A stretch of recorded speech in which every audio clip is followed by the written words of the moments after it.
Guys, araw-araw pa rin naman ako nagpapatoka at nagpapainom ng tubig kahit medyo hindi pa okay yung pakiramdam natin. But this time, galing na talaga ako. Magaling na talaga ako. Nararamdaman ko, hindi na ako medyo nahihilo.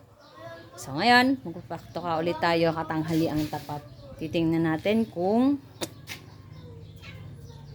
may tubig pa sila.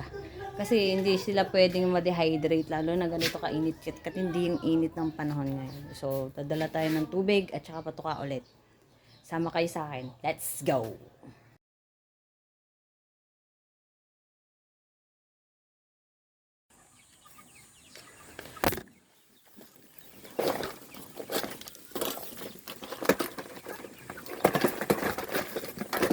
Eh, grabe, nanuno ka sila. Shoo!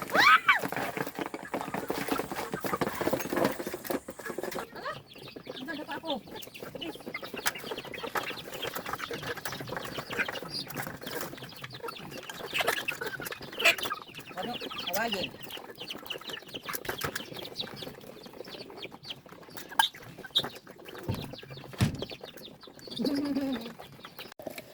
Grabe guys, nanunuka yung 45 days, nanunugod.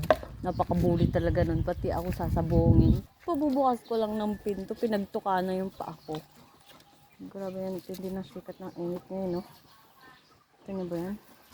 Asul na asul yung langit. Ganyan katindi. Ano ba itong pintuan kong ito?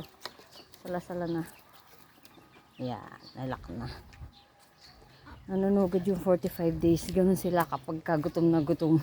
Tapos pumasok ka dun sa kulungan nila. Talaga, ikaw yung tutukain niya. Takot ako dun. Pero napatukat na painom naman natin sila. Bali yung akin naman, yung 27 pieces na RIR. Good sila. Napakabait nila.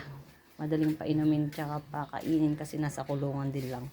So, yan lang for today's video. Thank you for watching. This is how we breathe.